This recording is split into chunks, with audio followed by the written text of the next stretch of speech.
예, 첫 번째 발제를 맡은 이민아입니다. 발표가 아니고 발제입니다. 문제를 제시하는 거니까. 미리 고백할 것은 오늘 제가 말씀드린 내용은 제가 연구한 게 아니고 조금 전에 사회를 본 윤혜지 연구원이 한 것을 제가 아바타처럼 발표를 하도록 하겠습니다.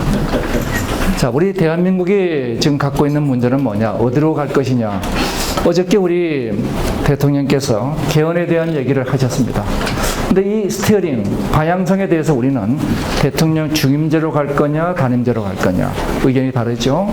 의원 내각제로 갈 거냐, 아니면은 의원 집정부제로 갈 것이냐, 선거구제는 어떻게 할 것이냐.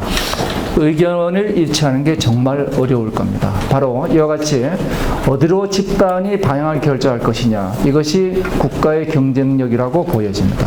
여기에 우리가 이제 퀘스천 마크를 던져야 되겠죠. 우리 대한민국이 갖고 있는 문제를 우선 한번 보는 데서 출발해야 될 것 같습니다. 우리가 갖고 있는 문제는 4차 산업혁명에 우리가 뒤처져 있죠. 적어도 5년은 뒤처져 있는 외부의 위기와 탈추격 패러다임 전환이라는 우리 내부의 위기, 한국이 바뀌어야 되는 위기, 그리고 여기에 시간적으로 초고속 고령화 쓰나미가 몰려오는데 10년밖에 안 남아있다는 시간적 위기, 이것이 국가 위기의 3종 세트라는 겁니다. 자, 그러면 이 문제를 우리가 어떻게 봐야 될 것이냐. 늘 우리는 위기가 기회였습니다. 2차 오일 쇼크나 IMF나 미국발 금융위기를 우리는 극복해왔죠. 근데 지금 위기는 다르다. 어떻게 다르냐 놓고 보면은 한 기업이 아니라 대기업은 혁신의 위기, 중소기업은 경쟁력 위기, 벤처는 창업 부진. 그 결과로 인해서 청년 일자리가 없고 중년들은 미리 퇴직하게 되고 노령 사회는 복지 부족으로 가고, 그 다음에 공공에서도 우리 정부 후견주의는 지난 10년간 성공한 사례가 별로 없는 것 같습니다.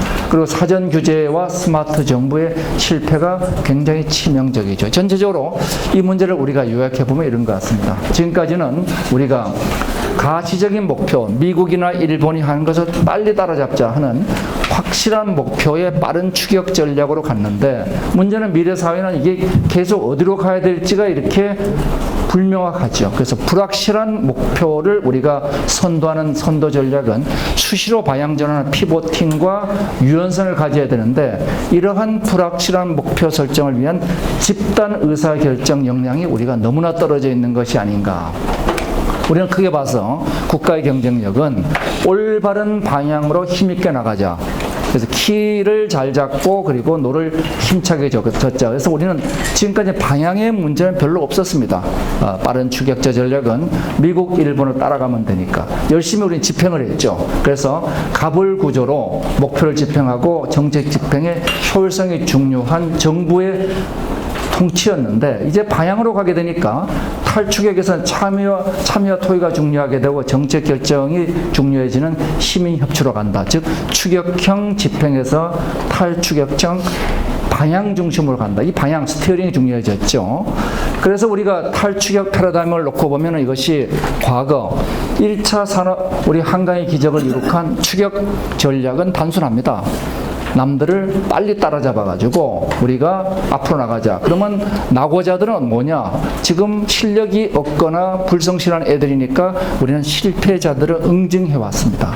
그런데 이제 남들을 앞서가야 되는 시대에서는 앞에 나가는 선도 벤처들이 성공한 사업들을 대기업들이 협력해서 가는 이런 구조하에서 선도 벤처가 실패한 것을 우리가 응징하게 되면은 혁신이 사라지게 되죠. 자, 이런 추격 전략과 탈추격 전략의 근본적인 차이가 우리 대한민국의 문제를 낳고 있다. 그래서 결과적으로 뒤처진 외부의 산업혁명, 탈추격 패러다임, 초고속 쓰나미가 만든 결과가 대한민국의 저성장 양극화라는 결과를 가져왔다고 봅니다. 따라서 우리는 뭐가 필요하냐? 새로운 거버넌스가 필요하게 된다.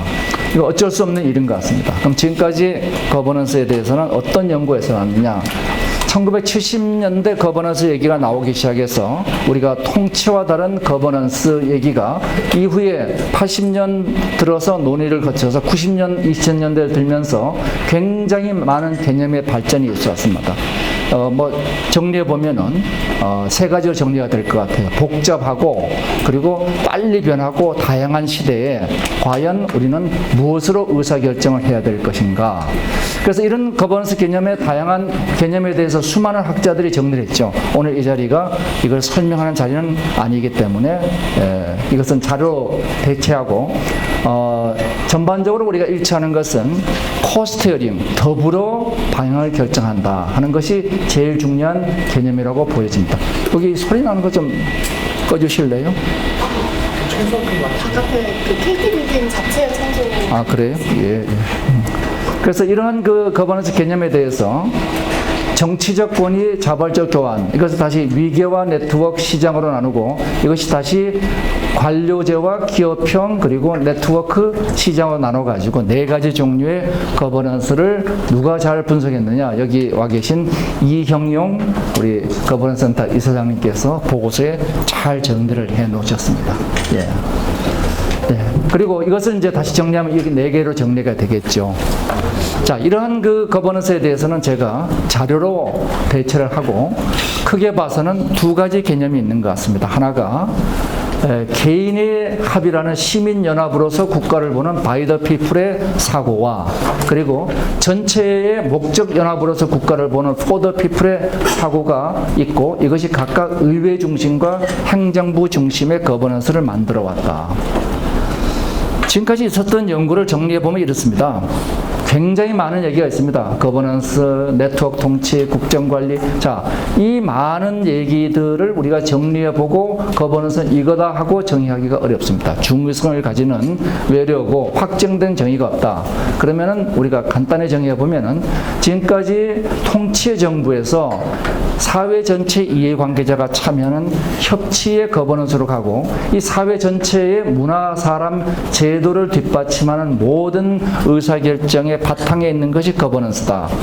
이러는 통치의 거버넌먼트에서 협치의 거버넌스로 이동한다. 자, 그러면 이제 우리 대한민국은 도대체 어떻게 해야 될 거냐? 여기에 대해서 디지털 거버넌스와 거번택을 소개하도록 하겠습니다. 우선 대부분 대한민국 기업에서 이사회는 그냥 폼입니다. 저도 회사를 한 100개 만들어 봤습니다만은 이사회가 별로 중요한 일을 하는 거 없죠. 누가 일하죠? 일은 사장 및 임원이 해야 집행 시스템이 주로 해왔습니다. 이것이 대한민국입니다. 그렇지만 미국의 기업은 이사회 멤버가 누구냐에 따라서 기업 가치가 달라집니다. 왜? 방향 결정하는 게 중요하죠. 스티어링 하는 것이. 이러한 탈추격으로 이제 우리가 정책 집행이 기업뿐만 아니라 국가 전체가 바뀌어야 되죠. 자, 이러한 바뀌는 과정에서 이제 우리 갖고 있는 고민이 이렇습니다. 일점 집정의 통치의 집중은 집중된 의사결정을 하기 때문에 의사결정의 효율이 무지하게 높습니다. 혼자 결정하면 끝. 그런데 사람들이 안 따라가죠. 그건 네가 결정했지 내가 한 거 아니잖아. 자, 그럼 우리 다 같이 결정하자 하고 이렇게 많은 사람들이 합의해서 결정하게 되면은 수능 비용은 적지만은 거래 비용이 의사결정 비용이 굉장히 올라갑니다. 어떻게 하오리까? 결국은 문제 이런 거죠. 수능 비용과 거래 비용의 적절한 선에서 타협하는 수밖에 없습니다. 이것이 바로 대의민주제가 나온 이유고, 근데 이 대의민주제의 문제가 뭐냐? 우리가 뽑은 이게 세 분 국회의원 빼놓고 우리가 뽑은 국회의원들이 과연 대의 문제를 극복하고 있는가? 국민들은 그렇지 않다고 생각하는 경우들이 많죠.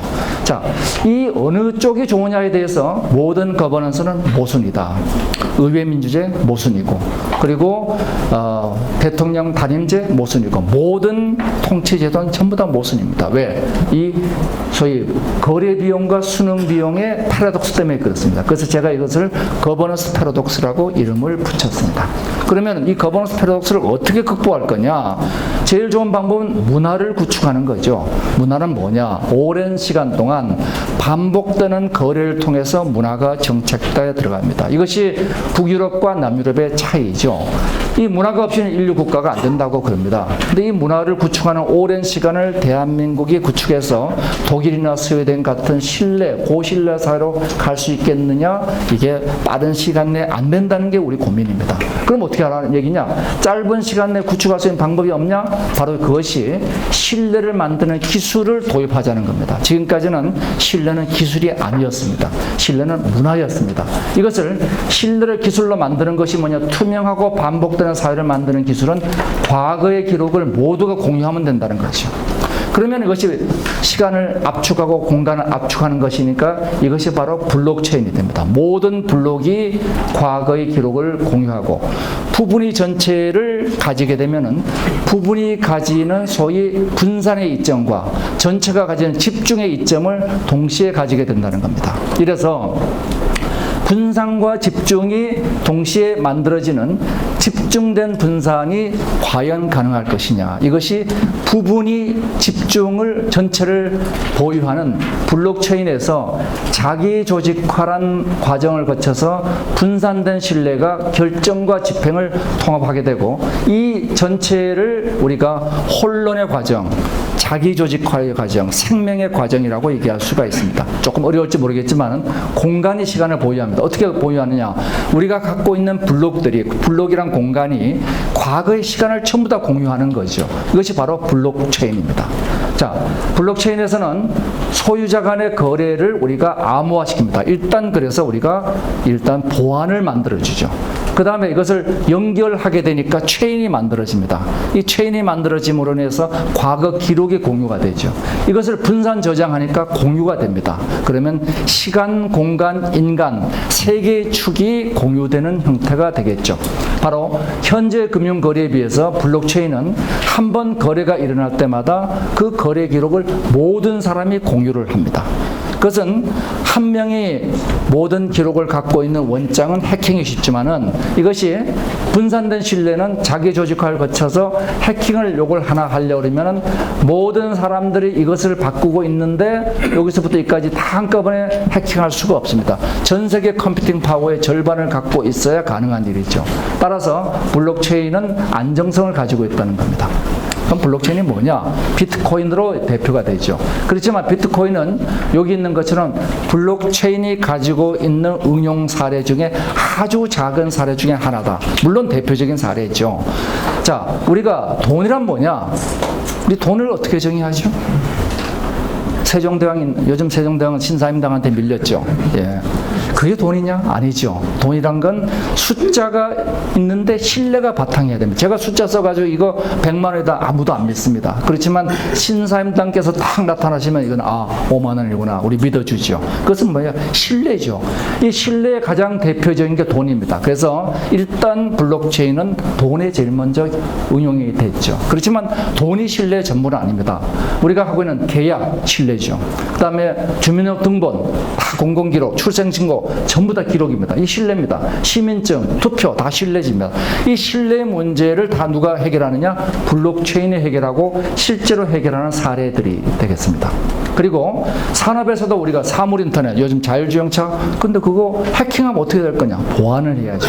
이 사물인터넷 보안 방법 블록체인밖에 없습니다. IBM의 어댑트가 이러한 일들을 하고 있죠. 소셜 네트워크, 전자상거래 다 마찬가지로 산업의 보안에 관한 분야들입니다. 그리고 우리가 거래에 관한 분야들, 지불결제, 인증, 핀텍 전부 다가 블록체인입니다. 자, 그 블록체인은 뭐냐? 한마디로 반복되는 기록을 모두가 공유한다. 천지인이 공유가 되면서 신뢰를 만들어내는 기술이다. 이런 신뢰를 만드는 기술 암호화폐는 비트코인뿐만 아니라 많은 암호화폐들이 있습니다. 더 이상 우리가 설명할 필요는 없을 것 같고요. 공공보안 분야에서도 에스토니아는 지금 전자시민권 도입했고 이 탈린의 주식거래소, 지금 대한민국도 금년 10월부터 우리가 장외거래 시장이 블록체인으로 구성돼서 등장하죠. 오늘 어제자 발표로 한국은행이 3조를 투자해서 암호화폐에 투자를 하겠다 이렇게 발표를 했습니다. 이러한 블록체인은 이제 어디까지 가느냐? 조직 자체를 바꾸고 있죠. 그러니까 조직 자체가 DAO, 소위 DAO, Decentralized Autonomous Organization, 분산된 자율 조직. 그래서 개미는 모두가 분산되어 있지만 누구 특정 개미가 지시하지 않지만 알아서 전부 다 일을 해내고 있습니다. 이런 분산 자율 조직이 바로 인간과 같이 제가 태어날 때 어머니의 난자, 아버지의 정자, 하나의 수장단에서 분열해서 60조의 개의 세포로 분열했습니다. 그런데 어떤 세포는 뇌세포가 되고 어떤 세포는 발가락 세포가 돼서 누가 지시했습니까? 아무도 지시한 세포가 없어요. 스스로를 만들어낸 거죠. 이래서 외부의 개입 없이 스스로 자기 조직화하는 조직이 블록체인으로 만들어지고, 제가 이것을 DAO보다는 자기 조직화 조직이라는 이름이 좀 더 낫지 않은가 저는 생각을 하고 있습니다. 수지 씨하고 제가 악수를 하면은 부럽겠지만, 여기 제 손에 세포 한쪽이 다가오면은 60조분의 1의 세포를 분석해 보면은 수지 씨의 DNA 구조가 나옵니다. 근데 우리는 이런 기계는 아무리 부분을 갖고 와서 분석해도 전체 정보가 나타나지 않죠. 소위 자기 조직화와 기계 조직의 차이입니다. 이런 블록체인은 신뢰 기술로서 결국 세계를 어떻게 바꿀 것이냐. 2023년이 되면은 소위 블록체인과 거버먼트가 세상을 바꾸고, 그 다음에 비트코인과 블록체인이 2027년 전 세계 GDP 10%가 되고, 2023년은 국가가 세금을 블록체인으로 징수하기 시작할 것이다. 이 작은 문제가 아닙니다. 이것은 앞으로 국세청이 존재할 필요가 없다는 걸 의미하고 있습니다. 이제는 국세청, 복지조직 이런 것들이 전부 다 블록체인으로 대체되어 들어가는 거죠. 제가 4차 산업혁명에 대한 그림을 이렇게 그리고 있습니다. 4차 산업혁명은 1차 혁명은 인공지능으로 대표되는 융합, 온라인, 오프라인의 융합 기술이 뭘 만들어내느냐? 초생산 경제자산을 만들어내는 혁명입니다. 이게 1차 혁명이죠. 그렇지만 동시에 이 세상이 순환되기 위해서는 이 사회의 신뢰가 만들어져야 됩니다. 이 신뢰 자산을 만드는 것이 블록체인 거버넌트가 만든다는 겁니다. 이 두 가지가 순환하는 사회. 그래서 호르커스 같은 분은 미래의 정당은 싱크탱크 같은 모습을 가지게 될 것이고, 짐데이트 교수는 300년 전부터 이어진 현재의 정부 체제는 더 이상 지속할 수가 없게 되었다. 이제는 부분적인 개헌 논의의 문제가 아니고 이제는 근본적인 정치와 거버넌스 패러다임의 변화가 필요하다는 거죠. 자, 그러면 한국의 문제와 디지털 거버넌스를 보겠습니다. 우리는 늘 공급과 생산 두 가지 축에서 열심히 양쪽을 주장해 왔습니다. 어떻게 하면은 생산을 잘하느냐, 어떻게 하면은 복지를 잘하느냐. 결과는 양극화와 황폐화가 이루어졌죠. 이것은 지난 200년 역사에서 입증이 됐습니다. 즉, 단일고리 해법은 무조건 실패한다는 거죠. 그래서 이러한 단일고리 해법의 결과가 뭐냐면 지금 현재 나타난 저성장 양극화의 결과가 나타났습니다. 두 가지 다 안 되게 된 거죠. 우리는 어디로 가느냐? 고성장 상생으로 가야 됩니다. 이것은 혁신을 보상하고 혁신의 안전망을 제공하는 성장의 패러다임과 사회 안전망을 제공하고 동반 성장은 분배 패러다임이 순환해야 되겠죠. 그래서 저는 국가 거버넌스란 성장과 분배의 선순환 국가 리더십이라고 정의를 일단 나름대로 했습니다. 한국에 그 사례가 없느냐? 좋은 사례가 있죠. 우리 양궁 대표팀 공정한 선발, 투명한 운영, 기술적 혁신으로 문제를 해결했습니다. 그래서 우리는 방향을 잡는 것과 집행에 대해서 두 가지 문제를 다 안고 있는데, 우리 국회에서 제도를 만드는 능력 혁신 필요하죠. 왜냐? 우리는 월드 이코노믹 포럼의 2015년 보고서 제도 경쟁력 69입니다. 기술 경력 23이죠. 한국의 문제가 여기에 있다. 거기다가 집행의 투명성과 공정성, 우리 김영란법 시행을 하게 된 이유가 될 겁니다. 이래서 혁신이 어려운 나라 대한민국 현황을 보겠습니다. 우리는 국가 비전, 혁신 안전망, 분배구조, 교육 다 문제가 되고 있습니다. 우리 수치를 잠깐 보면은 우리 저성장 한국은 과거 전 세계 평균의 3배를 성장했던 나라가 이제는 전 세계 평균 이하 2% 성장이고, 대기업, 중소기업 전체적으로 우리가 매출액 증가율이 이제는 밑으로 떨어지고 있습니다. 혁신이 사라지고 있습니다. 혁신의 안전망이 없고 혁신 시장이 없고 실패 지원 문화가 없죠. 지금 시가총액 10대 기업을 보면은 젊은 대한민국이 미국에 비해서 우리는 10대 기업 중에서 30년 안 된 기업이 네이버 하나밖에 없는 반면에 미국은 무려 4개, 사실 마이크로소프트를 포함하면은 절반이 30년 안 된 기업들입니다. 여기에 우리 성장이 문제가 되면은 양극화는 해소됐는가?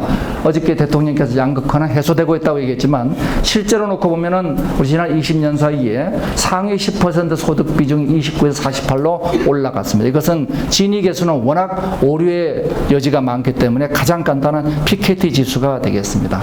거기다가 같은 시기에 거의 급여 차이가 없던 대기업과 소기업의 급여 차이가 지금 2배로 벌어졌습니다. 이걸 다시 우리가 놓고 보면은 95년도 상위 1%가 소득의 7%, 그 차상위 9%의 22%를 차지하던 것이 20년 후에는 상위 7%가 13%로 증가하고 차상위 22%가 35%로 증가합니다. 무슨 차이냐? 여기는 비조직화 세력, 여기는 조직화 세력입니다. 한마디로 얘기해서 우리는 상위 1%와 9%의 조직화 세력이 비조직화 세력보다 더 많은 분배를 가져간 거죠. 그래서 전체 우리 1인당 GDI가 77% 증가할 때 하위 90%의 절대 소득이 줄어들었습니다. 그렇다면 우리 2차 분배는 어떤가? 시장 소득에서 불평등을 가처분 소득에서 평등을 2차 분배에서 조정해 주는 것이 대부분 OECD 국가들인데, 이런 OECD 국가의 조정 능력에 비해서 우리는 가장 적은 나라가 되고 있습니다. 2차 분배 굉장히 문제가 되고 있죠. 자, 그렇다면 우리는 과연 대안은 없는 것인가? 그래서 1차 분배와 2차 분배 이중고리로 우리가 가야 된다 하는 얘기를 드리면서, 이 이중고리가 꺼져지고 있는 이유를 보면은 혁신에 의한 성장을 제도적 진입 장벽이 막고 있죠. 누가 막고 있습니까? 상위 1%가 사실 막고 있습니다. 그리고 지속 가능한 복지는 과도한 노동운동으로 막고 양극화를 가지고 있죠. 결국은 이 양쪽 다 조직화 세력들입니다. 그러면 방법이 하나밖에 없죠. 디지털 거버넌스는 생산과 분배에 대한 구조의 혁신 대안입니다. 우리가 어떻게 해야 될 거냐? 상위 10%의 조직화 세력을 개방하거나 아니면은 하위 90%를 비조직화 세력을 조직화하는 것, 방법이 두 가지입니다. 근데 이 두 가지 중에서 우리가 하위 90%의 조직화는 오프라인에서 불가능합니다. 이것을 가능하게 하는 게 바로 디지털 거버넌스가 되는 거죠. 우리는 부를 키우는 성장과 부를 분배한 분배가 각각 두 개의 축으로 이루어져 있습니다. 이 두 개의 축을 우리가 어떻게 연결하느냐는 문제를 가기 위해서 바로 저비용 고효율의 직접 민주제와 우리가 복지 확대로 우리가 가야 되겠다. 그래서 초생산 4차 혁명은 반드시 분배 혁명으로 가는 거죠. 우리 대한민국 가야 될 길이 어디냐? 스웨덴은 50%가 넘는 우리가 조세 수입을 가지고 있죠. 복지를 포함해서. 독일 40%에 가깝습니다. 30% 안 되는 우리가 스위스, 30%의 스위스와 한국이 가장 비슷한 구조가 되어 있습니다. 이 스위스와 비슷한 구조가 우리가 벤치마킹하기 가장 현실적인 가능한 모델인데, 차이를 놓고 보면 우리는 이 정부 부문의 지출이 좀 더 많죠. 그리고 복지 부문의 지출이 적습니다. 그러니까 이 직접민주제에 대해서는 스위스가 직접민주제도를 발명한 것이 아니라 직접민주제가 스위스를 발명했다고 얘기합니다. 그런데 이거 다른 나라 왜 못하죠? 못하는 이유는 간단합니다. 이 거래 비용, 의사결정 비용이 너무나 많죠. 그래서 이 의사결정 비용을 우리가 줄일 수만 있다면 뭐가 되느냐? 바로 이 소위 스마트 직접민주제가 된다. 그게 말이 되느냐? 이미 하고 있습니다. 에스토니아, 미국의 선거에서 이미 하고 있죠. 이래서 이익 집단에 감사하고 직접 의사결정이 하면서 정책 결정 비용이 높은 문제, 요걸 어떻게 해결할 것이냐? 그래서 이것을 거번택으로 해결한다는 겁니다. 분산된 집중으로 신뢰를 만들자.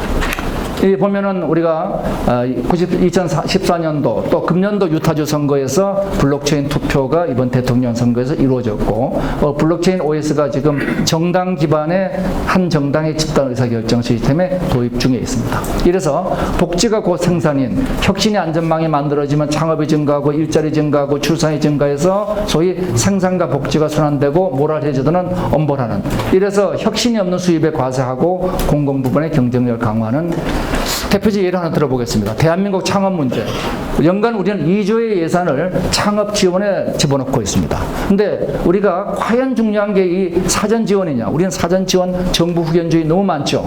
사실 사전 지원 줄여야 됩니다. 이렇게 많은 지원하지만 우리 중소기업 정책 성공하지 못합니다. 거기에 반해서 창업에 20%만 성공하는데 실패한 사람에 대한 지원은 너무나 없습니다. 재기가 가능해야 되죠. 그래서 우리는 소위 혁신의 안전망을 가져가는 혁신 시장은 느리고, 그 다음에 이 창업 지원을 줄여줘야 됩니다. 이것이 바로 우리가 만들 생산적 복지가 되겠죠.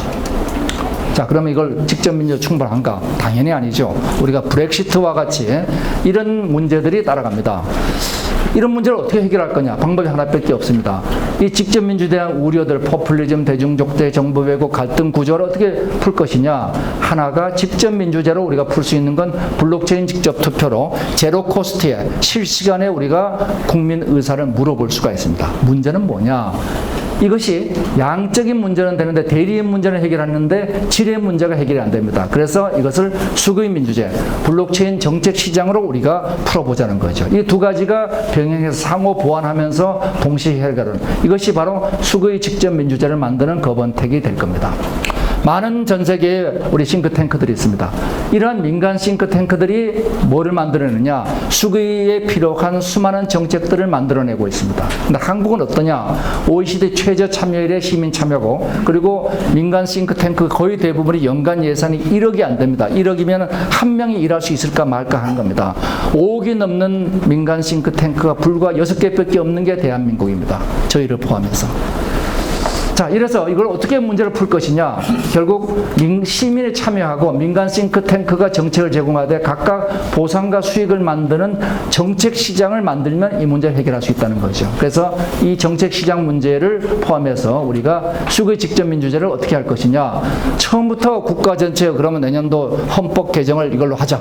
그러면 어떤 문제가 생길 것이냐? 조직화된 세력의 투표 왜곡 문제가 생길 수가 있습니다. 그래서 우리가 이 문제를 여론조사 소위 결정을 직접 안 하는 거죠. 참고하는 거, 그 다음에 정책시장, 수많은 정책을 토의하는 과정이고, 그 다음에 정책을 결정하고 사람을 뽑고, 이 4단계로 우리가 확대해 나가자 하는 겁니다. 자, 여기 이제 우리가 혁신하는 선도 국가들이 만들어질 것이다. 1단계 여론조사 문제만 하더라도 내년도 이제 대선이 있습니다. 수많은 여론조사가 이루어질 거예요. 그 여론조사 비용은 어마어마하게 많이 듭니다. 이 고비용, 비질시간, 그리고 왜곡 가능성이 존재하는 여론조사. 이것을 거번테크 여론조사로 저비용 실시권 비밀 투명성이 보장되는 여론조사로 바꾸더라도 국가는 확고하게 바뀔 것입니다. 두 번째가 우리의 정책시장이죠. 그리고 정책 결정 단계에서 시민이 참여하고 싱크탱크들이 발전해 나가는 정책시장을 만들게 되면 여기서부터 시민의 활발한 정책 참여와 싱크탱크들의 경쟁적 진화. 자, 우리가 과연 헌법을 어떻게 바꿔야 될 것이냐. 이것만 하더라도 이러한 과정을 통해서 소위 이미지 정치가 정책 정치로 바뀌어 나갈 수 있고 국가는 혁신 정치를 만들 수 있을 것입니다. 4단계가 이제 선거 대체죠. 그래서 1단계는 아파트 주민관리 이런 동창회 같은 작은 데부터 시작해서 그 다음 정당, 지방자치단체, 중앙정부 이렇게 선거 대체를 해나가면 될 것이다. 이렇게 되면 우리가 이 시민과 우리가 집단과 지방정부, 중앙정부가 이제 서로 소통하면서 참여 수거의 합의가 이루어지는 디지털 거버넌스가 이룩될 것이다. 그럼 뭐가 될 것이냐? 저는 정부 4.0이라는 새로운 형태의 정부로 진화하게 될 거라고 봅니다. 웹의 발전은 연결의 웹, 공유의 웹, 의미의 웹에서 각각 거기에 해당되는 연결의 정부, 공유의 정부, 의미의 정부가 등장했습니다. 이제 자기 조직화는 자기 조직화 정부를 제가 정부 4.0이라 이름 붙여봤습니다. 그래서 정부 1.0은 연결의 정부라면 2.0은 개방의 정부, 그 다음에 3.0이 플랫폼 정부란 4.0은 자기 조직화 정부죠. 그래서 이렇게 이 모든 시민들이 스스로 상호 연결되면서 초연결 사회에서 자기 조직화되면은 어떤 일이 벌어지느냐? 이 세상이 작아집니다. 사람이 넓어지니까 작아집니다. 그래서 과거에는 우리가 사회가 천배 커지면서 거대 도시화가 진행되면서 인간 소외가 일어났지만은 이제는 과거 작은 시골 동네와 같이 경제 가치와 사회 가치가 순환하는 스몰 월드로 돌아가는 스몰 가버넌스가 가능해지겠죠. 그래서 이런 자기 조직화 정부 4.0에서 수거의 민주주의가 일어나는 이것이 저희들이 정부 4.0의 수거의 민주주의라고 얘기를 했습니다.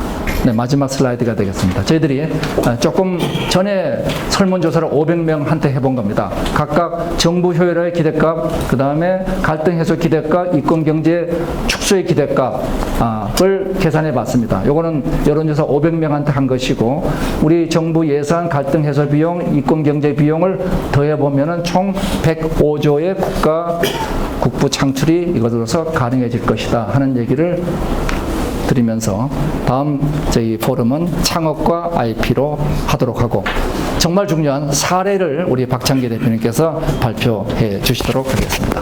예, 감사합니다.